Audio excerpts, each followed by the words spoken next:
Welcome, fellow armchair generals. This is Gamer 1745 here with my continuing playthrough of Hearts of Iron 3's Black Ice 10.41. And I'm going to be describing what's going on and continuing here. But before I do, I want to thank some of my backers on Patreon. Of course, Sir Toyjet, Chief, and also very recently Yogdog, who I believe you're still in chat. Thank you very much for your support on Patreon. Yogdog has a good Twitch channel that you guys should follow. Maybe he'll post the link in chat, and if it needs to be approved, Arno can approve it, I'm sure. So yes, you ought to follow his Twitch account. So thank you, but everybody else, hey, can you just subscribe to the channel, hit the like button, and of course post a comment below? It really does help. Right, we are still we're doing like in real life, doing many things at once, and I could spend let me say this, I can spend days, not necessarily all in all at once, but just days of time organizing up stuff. And I've just been spending about 30 minutes almost, somewhat boring the viewers on my live stream, doing some reorganization here. I mean, it still looks screwy, but getting some of this stuff a little better organized. I find this a pleasure. I really do. I know a lot of people don't, and I totally understand that. But I find it a pleasure. So, but I know for keeping these videos going, we can't spend too much time on it. So yeah, and proper staff work in real life. So we're getting ready to either invade and puppet Iraq, or if they will join the Axis on their own, great. And then because of whatever's going on, I don't know with Iran, it for some reason, even though it still, all looks nice until 2 weeks into Barbarossa. For some reason left the Axis, I don't know. So we're going to invade and puppet it. We're bringing the Submarine around initially to Mogadishu. Then we're going to support very briefly an invasion into Yemen here, create another front there. Then the Kriegsmarine is going to, the great bulk of it is going to come up here and support a combined naval and airborne invasion of Malta for taking that out. Airy, been getting into Vicky 2 if you want some statistical madness and dedication to your life to understand the economic system. It's well, I get the idea that people want to draw basic quick big battle plans and then press button and watch and see how it comes out. I get that, I really do. But yeah, why did I put him here? Just recently, I know, probably to give some unit down here in HQ. Maybe even, no, that for some reason isn't.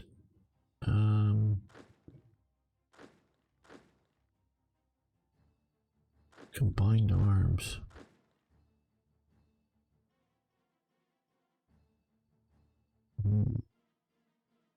Maybe there. I don't know. I lose track of some of these things like this. I don't know.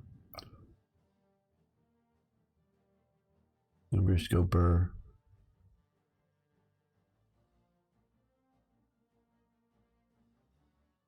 U4 to Y4. Yeah, that doesn't sound bad. Don't know that that's, well, a mini mega campaign. Yeah, I guess a mega campaign to me. Right, well, let's increase the speed up to something quick but manageable.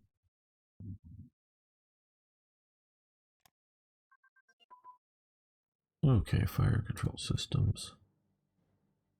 Is that Navy? Yes.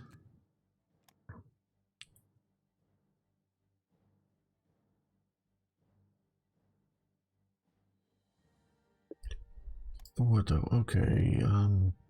Oh, training. Fire control system training advance. But that's already grayed out, I guess. I don't know. Or me not grayed out, are already off. I don't understand how that happened. Okay. Destroyer crew training advance. Very nice.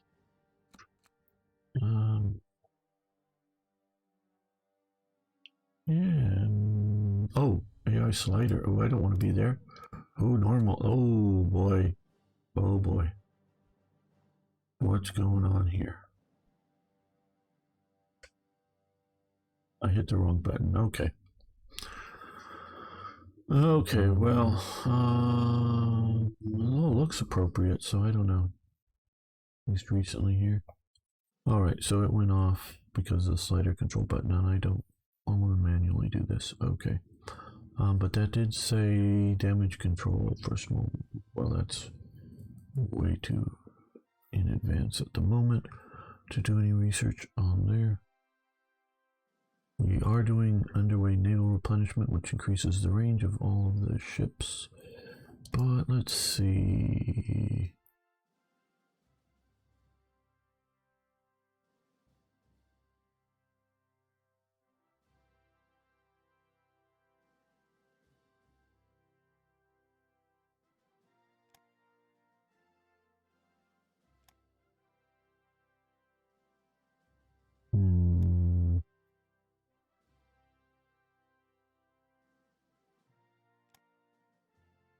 Well, let's do extra wide tracks. Oh, this is what really messed the slide control up here. Oh boy. Oh boy. Because that's definitely not what we want to do.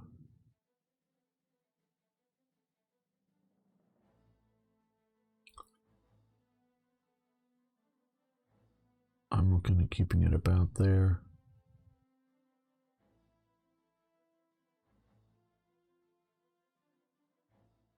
Mostly this is should be going, it's overkill there. It's officers that we need to keep. I mean, we'll have to recheck that at some point, but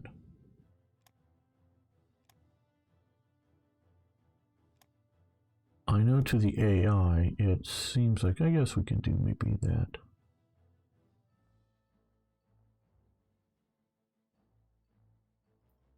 No, we don't want to do that. Wait a little bit more, it goes over to here. To the AI, it sees that we're at 110 officers and we don't need to train anymore. And we have extra spies, so we don't need more spies. And we have overly done on diplomacy, which we are currently using more diplomats than we need. So we're currently grinding that down. Not sure. We probably, you know, what we could do here is do some covert operations. This is something I don't play this part of the game well. Just normally deal with like blunt force, naval or military invasions. Do some covert operations here. And maybe we could also see about doing some in Spain. Build some of that up. But, so the AI, I think the base game it's like 120% or 130%, but the AI only goes to 100% of officers. Now you can have more than 110% officers, but you only get the effects of 110% of officers. So on this, so it doesn't overdo it. But what it will do is have an officer pool, and unfortunately, two things on with a lot of black ice do sort of bad, and you'll notice this. Since they have moved the priority of these HQs to the top here, they seem to take a lot more damage than the rest of the units. But to be able to display the cool icons, when you click, those are all stacked there. Here, it needs to be on the top because it'll display what's on the top. And now they have it set so it disappears, it entirely disappears, and shows the one beneath it here. When you zoom out. So that we will, sort of a byproduct of this, the units will grind through officers faster. And two, because we have units like this that are set up as something of a combat unit here, which we could do a little better with some stuff, but that we're going to be using as frontline units, where something like this is just does have motorcycle recon, but not really a combat unit.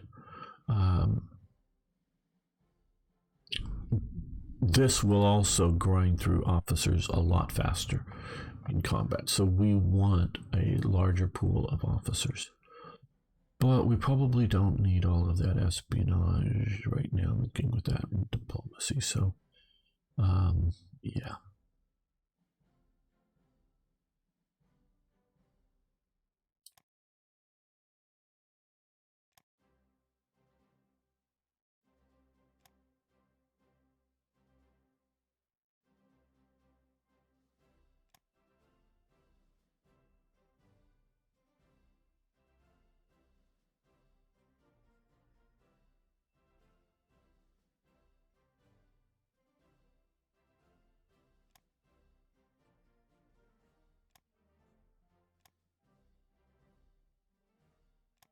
I just don't trust turning this stuff over to the even the sliders to AI.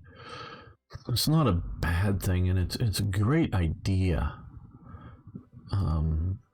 But just how much, I just don't have the trust.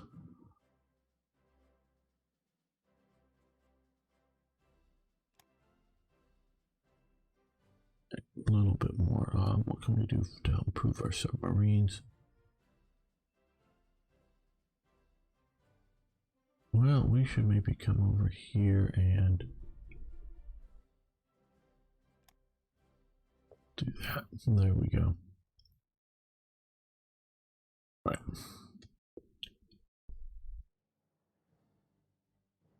So far, I know we haven't quite made it yet, and the last little bit could be the problem.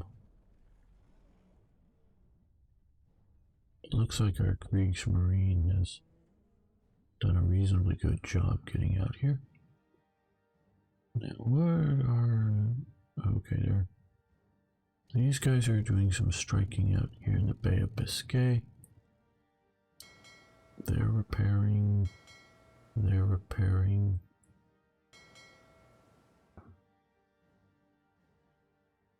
Now, we do have at least one more recently, but still not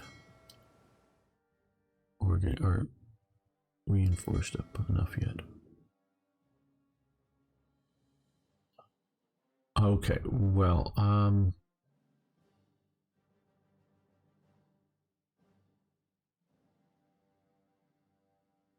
let's move some of these subs in here, I think, to start off with. I don't know. Okay, our ships have arrived here. What, yeah, Paulus, get on board. Falconhurst is going to command up there.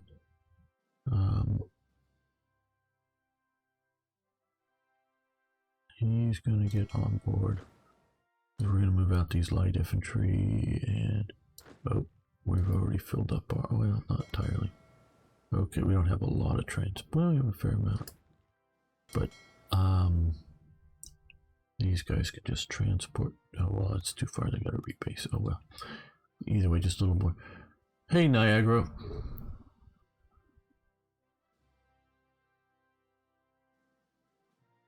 Now how's our, oh, because we sort of annexed it, our revolt risk is yellow. But we could use some more garrison troops up there. Do I pull some of them out of here? I don't know.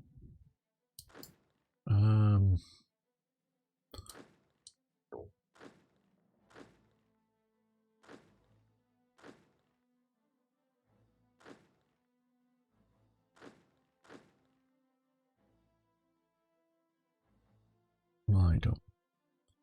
Maybe we should just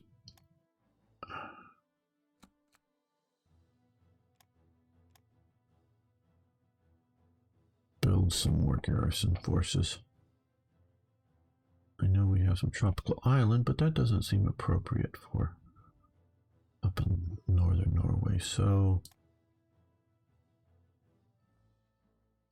let's do one sort of proper garrison force.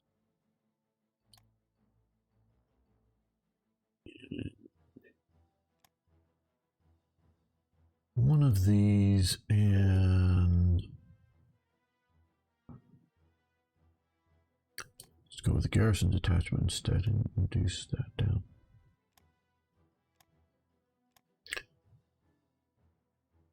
To build up your Baltic ports to max for better supply throughput when you start. Okay, no, you do not. Okay, I gotta get something to drink here. My voice is getting a bit rough. Outgoing size of port does not matter in the game. So you can have a port like this here that is a well, this is a level 5, so that's pretty good. Something like here, level 2. They'll equally put out supplies. That doesn't matter. It's the receiving port is what determines supply conditions. So here, now, yeah, we could put supplies out from something like Seton to Memel here. I don't know that Memel should be a 1. But it is pretty low. But that, useful, but doesn't matter. Probably just, bring supplies in through Königsberg. If that really even helps at all. So, and of course, we can't build up in Soviet currently occupied territories. So you can then, once you start capturing ports, well, are these going to be useful? Not particularly. Maybe Riga, maybe Tallinn. But are they going to be good enough? Probably. Leningrad's going to be good enough. So will the war be over by Christmas? Of course. In 1950. But I know we're in the middle of a recording, but I'm going to get a Coke and be right back. You can hear my voice. Just a moment. Need something to drink. Be back in a moment.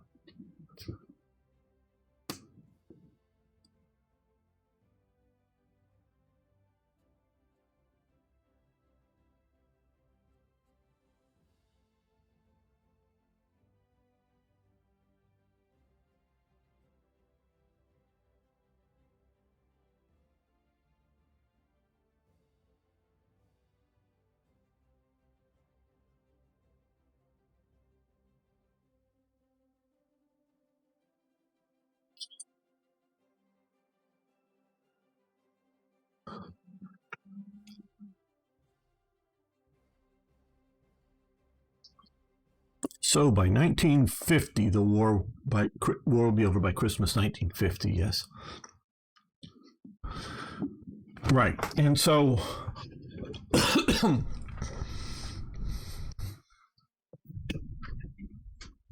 as long as I can, I actually sort of want to keep some of the elements down here unconnected from the main German offensive, because I'm going to try very hard to make sure Germany gets Odessa.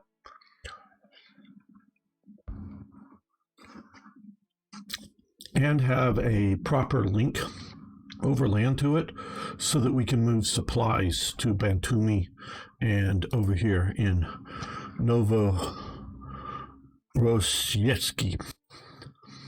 I like just the word Sochi better down here, but yeah. So, getting sick, neither one, just waking up, talking a lot with IKB yesterday and things. So,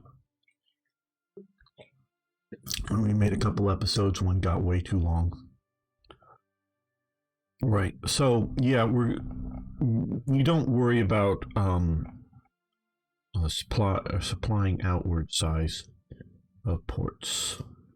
You shouldn't.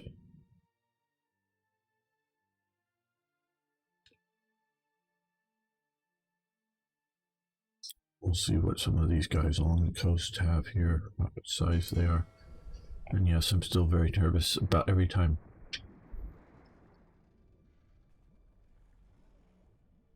And it sort of goes to illustrate how and why the Italian Navy behaved like it did. You know, I'm nervous about losing the Kriegsmarine. Excuse me. Okay, submarine A. Excuse me. Oh, well. Now, I know I did this. Research submarine AA armament.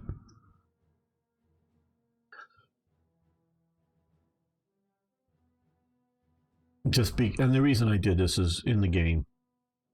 It helps. But the Germans found, and the U.S. was finding, that AA armament on a submarine is counterproductive. Meaning it is, it's worth having AA armament on a submarine is worse than not having AA armament submarine. And why is that, and how could this be? Well, a couple of things. One, and it's, sort of really nice, it's gun camera and a sort of rough, film of a Allied fighter attacking a German submarine somewhere in the Bay of Biscay. Or somewhere, somewhere in this general area, if not technically in the Bay of Biscay. And it had a Fokker-Lane, the 4-barreled 20-millimeter anti-aircraft gun, sort of behind the sort of up on the platform that's behind the conning tower, the bridge, or whatever you want to call it. That was shooting up at the aircraft, but you could just see the aircraft was just tearing apart the submarine, at least the decking of it. The Germans tried, and that's about some of the heaviest AA armament I've seen on a submarine. The Germans tried to do that, but what they found was you could sort of kind of tell that the footage was, and like I say, it's sort of rough, and I'm trying to remember. It's like spotlight footage at night, because the Germans, unlike most navies, run their submarines on the surface at night to charge up their batteries and to travel longer distances. And as radar and other things become more and more deployed, useful, however you want to say it, being put onto aircraft and or ships, you start spotting the submarines on the surface at night, and they would then come in, get sort of nearby, then turn on their lights and dive in, big spotlights, dive and attack. Well, the Germans tried to fight them, and I know. Hello, Lawless. Good to have you here live for once. Very good, my friend. So, my two friends, one on YouTube right now and one over on Twitch, Niagara and Arno, are both like to play and both rather good at playing the AA element in War Thunder. But you got to understand, a submarine is particularly vulnerable. And most of the pilots, flying in War Thunder are not, most of them are not trained pilots at all. And so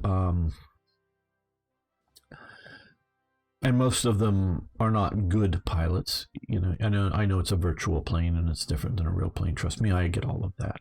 But you can see how effective still, and how ineffective still, the AA is in something like that. And so, like I said, the submarines are particularly vulnerable because they need to go back under the water and maintain watertight integrity under pressure. So anything hitting that submarine that pokes even little holes in it is a problem. If you poke a little hole in a destroyer below the water line, even like, as long as the crew can sort of kind of get at it from inside, they carry bits and pieces of wood that are literally made to hammer into the holes of the hull. The HOLE of the HULLS. So to plug the leaks. And that works. And there's other things they do too, but they can plug the leaks. Now they still leak, but it's only like 5 or 10% of the water coming in that they would have otherwise, and they do stuff. And then they have pumps running that pumps the water out. Okay, you sort of get that idea. Well, and that works. The problem is with a submarine is you go down below the water, and down below the water a ways, so you increase pressure on it, and so plugs like that fail. Water just comes in. Now you can, under the water, you can pump water out of a submarine. The way that works is you have pumps in the bottom of the submarine, and it pumps it out into the sort of dive tanks, the tanks that you pump air in or out of to go up or down. And so you can force the water out through a mechanical pump into there. So you can be under the water and pump water out. But again, if you have even smallish bullet holes in your submarine, those are going to be, as you go down deeper and deeper, jets of water spewing into your submarine, and it just doesn't work. And at best you can sort of dive, you get a few of those holes, you can sort of dive down a little bit and turn around and go back to port to get things fixed. But you've just, instead of a submarine cruise out into the, that's presuming that you can make it back to the port, either on the surface or a little bit. So it just does, AA armament just doesn't really work on the submarines. Now, throughout the war, the Americans had some AA armament on their submarines. And there's another problem with AA armament on the submarines. And especially like the Fokker-Lane, it had its gun shields on it. That's even worse. I think it did. Is all of that stuff stuck on the outside of the submarine, especially on the deck, and when you go under the water, slows the submarine down because it creates resistance as you're going through the water. It does through the air too, but it's super minor. But going through the water, the more gun decks and railings and other things that you have up on your deck of your submarine slows up your submarine as it goes through the water considerably. So it's a negative thing. Now, again, like towards the end of the war in the Pacific, a lot of the American submarines were being used for other duties.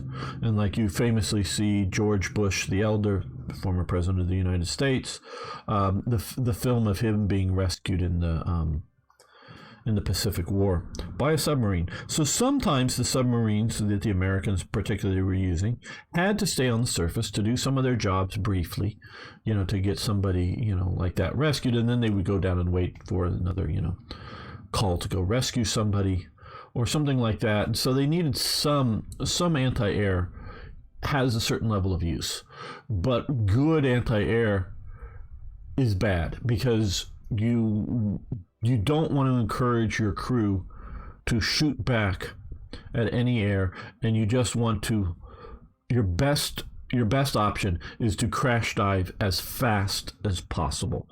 As soon as you know there's an air attack, you just start diving, because whether they have machine gun bullets, Well, 50 calibers. I just quite honestly don't know between the external sort of metal decking on the top and the pressure hull how likely they're to go through.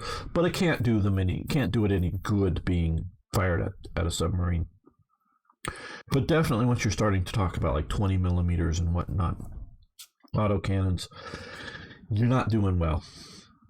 And any sort of bombs or even they had airdrop depth charges that would go down a little ways and explode. And so even if the submarine's on the surface, they just drop, go down a little ways below it, and be blown up below the submarine.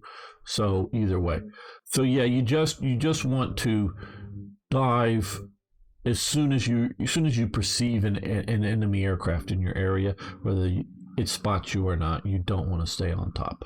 So.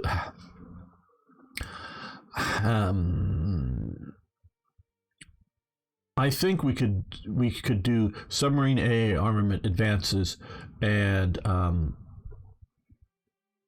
maybe increase the air attack, but somehow decrease the protection. Air defense go negative, so you're actually more vulnerable to air attack. But you can attack the air better, but you're more vulnerable to damage. Would be sort of how you would balance that out. You should break up your Navy into smaller task forces currently you have. Yeah, I know, but we sort of need it that way. And hello, Martin. How you doing today? Think about okay. Now you see. You're absolutely right. They had there's the I-400 class that had the three aircraft on board, and then there was a bunch of, I don't know, 10 or 20 or something, and there were several different models, different classes of submarines. Because Japan, most of the time, would build small production runs of submarines and then make changes and do another production run. So the U.S., they just cranked out Gato class submarines. And the Germans also, the Type 7 and the Type 9 or whatever. I don't remember all the numbers. But they also sort of, in classes, cranked out a lot. Japan did a lot of small batches of submarines. And so before the Pacific War starts, they make a bunch of submarines that carry just one plane. Now, their purpose, since we're bringing this up, their purpose was, they thought, and they were planning their Navy, that the U.S., either from the mainland or from Hawaii, would organize up its big fleet, and its big fleet would head to Japan, and Japan would want to try to organize its big fleet to sink the enemy. So what they wanted to do is have, out here in the Pacific, a few belts, if you will, or whatever, of submarines sitting out here watching, because a lot of this, of course, is before radar becomes a thing for Japan. They're thinking and when they're building. Later in the war, they are starting to get some primitive radars, sort of late war. I think mostly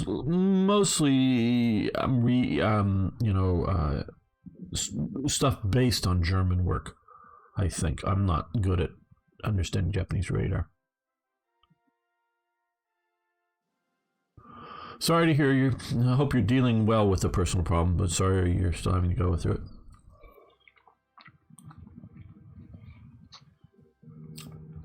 And so, they expect, so they needed these lines of submarines out here to try to spot where the American fleet was and what's their path, so that they could intercept it at a good spot. Now, they were also going to be flying, aircraft off of islands, but you can go places they can't.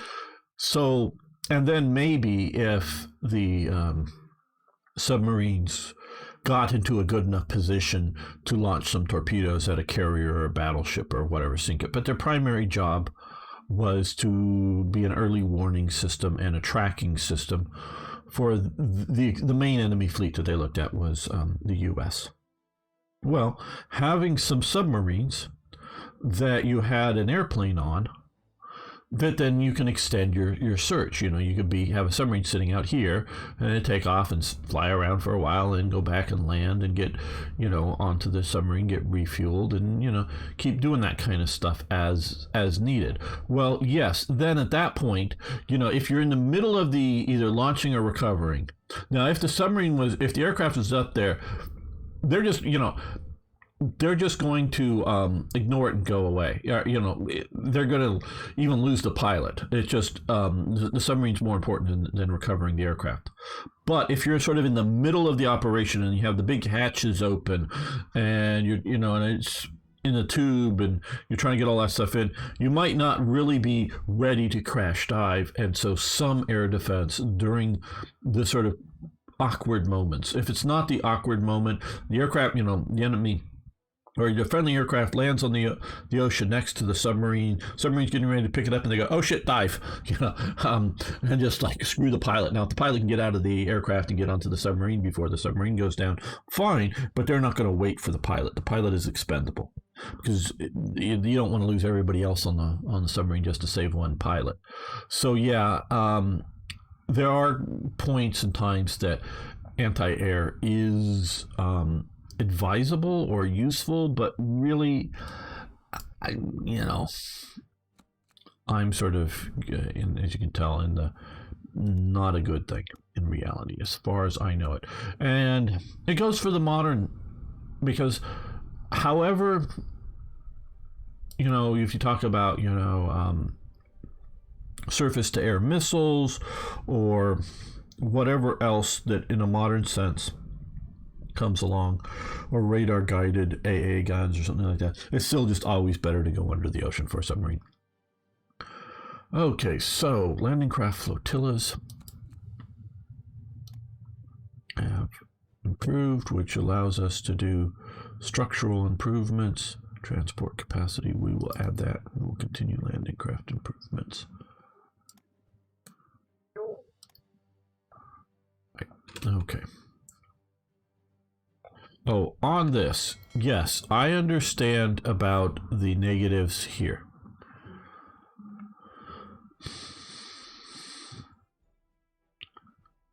Depending on the situation, if you can get your friendly units into the battle, it would be better. But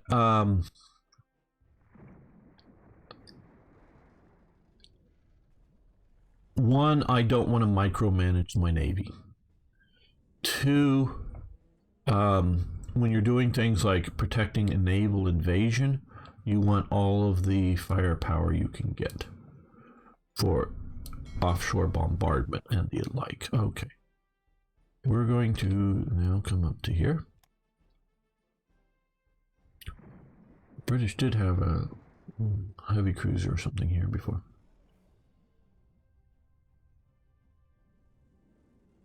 Yeah, that's a good one there. Airy.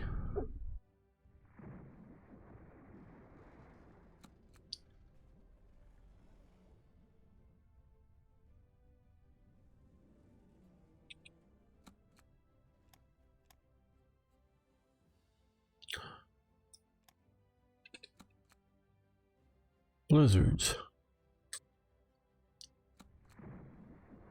Uh-oh. Italy has just lost a couple of major ships. I wonder where that happened.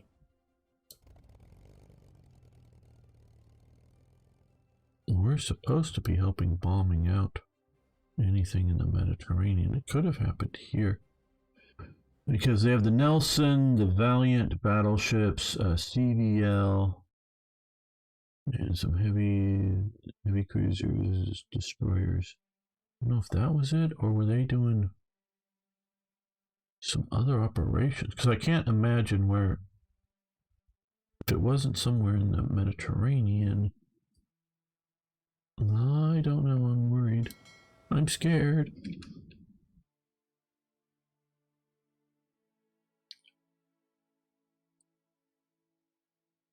Yeah, here, ooh.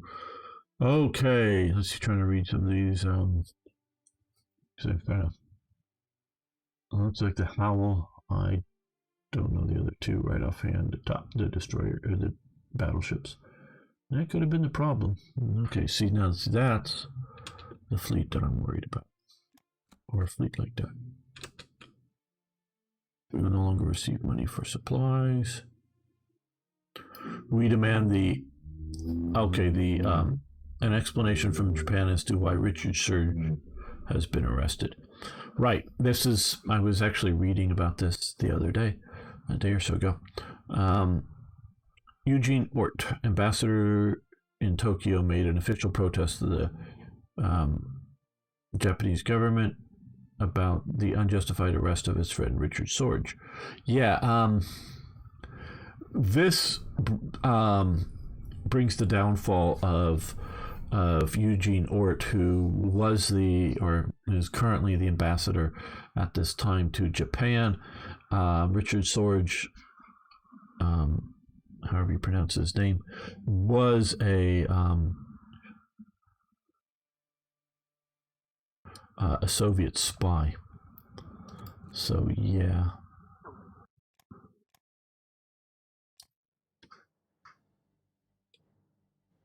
Uh-oh. Okay, well, they lost a submarine. Good.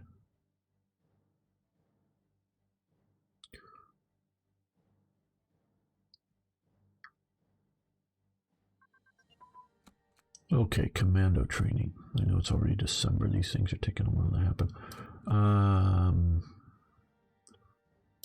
Is that? No, that's down. Yeah, we'll continue commando training. Okay, well, I know we've been doing a lot of naval striking. Okay, yeah, you've been mauled over by something. Don't know whether that was fighters or...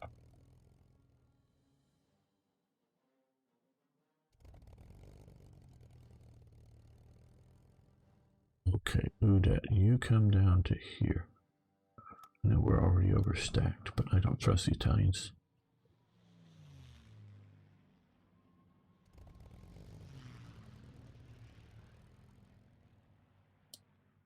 Okay, yeah, that's sort of what I'm looking for here as well. And what do I have back here? Yeah, okay. Some light and medium bombers. Okay, you guys come down here.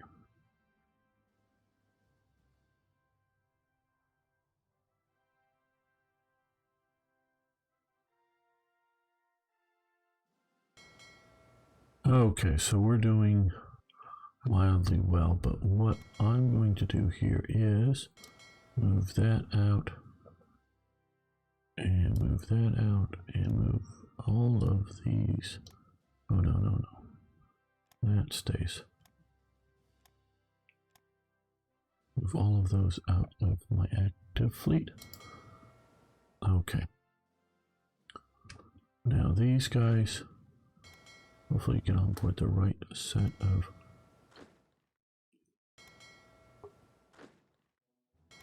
ships. Good. They all fit. They're going to stay in port. They're going to be there. Hello, Kevin. How you doing? Do you live stream then cut? Yes, I'm currently making an episode. Yes, I make some are live and some are sort of cut up of the live streams. I mean, some are just I record on my own. Some I'm recording like now. The live streams contain also stuff that is not in the regular episodes. Oh, I should say not but oh, good. Okay, well, now we can do a couple of things here, but let's invite Afghanistan to the Axis. They've accepted our invitation. Now I'm going to save this right here, right now. Let's see if we get what was happening whenever I was reloading in with Iran, it was flipping from Axis to Allies, and I don't know why. But okay, so we now have an Axis partner here that we're not going to have them declare war at all at the moment. And so, hey, yeah, Kevin, this is definitely Hang Out with Gamer. If you got questions, ask them, and I like interacting with. Okay, what division do we? Oh, okay. Oh, the cavalry division. Okay. Yes, we don't need a cavalry division. We'd rather have that. Okay, get the. Oh, we may need to pause. We need to move some fighters down here too. Yeah, let's move some. You know, your air superiority it over there, but come down here. Okay, machine gun positions on landing craft. Nice. I think that's a one and done. Okay, we're going to start now on. Well, let's do that.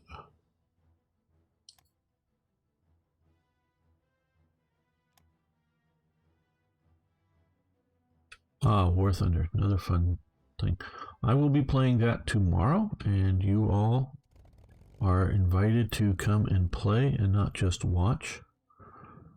Okay. Come up, air intercept this area. Naval strike there. Naval strike there. Naval strike there. Okay, I'm not going to say like that's enough or anything, but that is a fair amount of air operations. Move first. You're going to move out here. Okay. Now, you with all of the Jaegers are going to come and invade there. If we go down here, it makes you come down and face off these guys. But up here, we are a little further away, may be able to get to shore fast enough before the enemy get here. Okay. Now, we've won here. No, we don't have a good theater or a good, well, not going to build it now. Okay, we'll leave.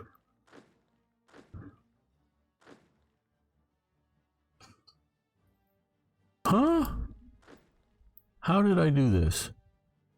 How do I not have a regular light infantry battalion here? What did I do to...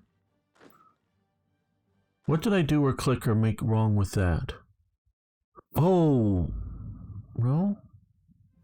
Oh, they probably... Oh, maybe got lost in an attack. That's probably what happened. Damn. Okay, well... Okay, light anti-aircraft guns, advance. I guess, because I can't imagine that I... Okay, the Nibelungen works. Vomag initially had 6 buildings for tank production, but in 41 expanded again, constructing huge Panzerhalle, which was finally completed in 1943. Vomag partially produced, or initially produced, the SDKF Z9 heavy half-track and the Panzer IV Aust F, then G. Vomag became one of the largest tank manufacturers in the Third Reich. Vomag produced a prototype Panzer IV competition. You're right. Yep, we want to do that. Okay, well, I want this to be an effective unit. So, figured maybe it got sunk. Okay, so the 38th.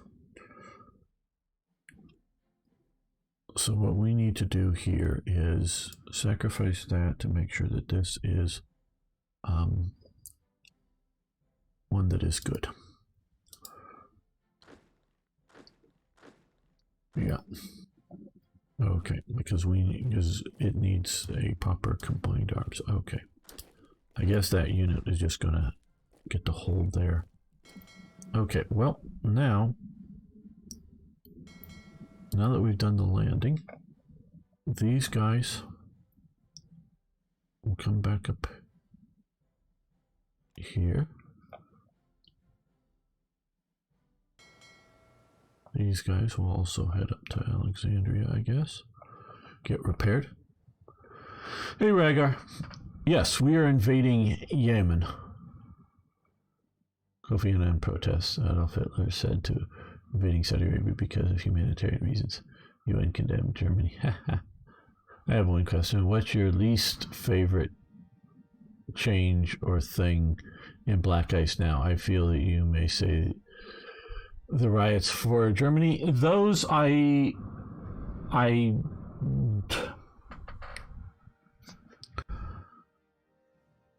those are up there. Really, my least favorite thing is, and they're sort of related, I get. Well, is the idea of spending money on internal things. Also, I have to say equally the trading of resources, for money. These types of trades, for see, like the reason we're getting tungsten is that they're close enough aligned to us, not because we're trading with them. I don't like that as a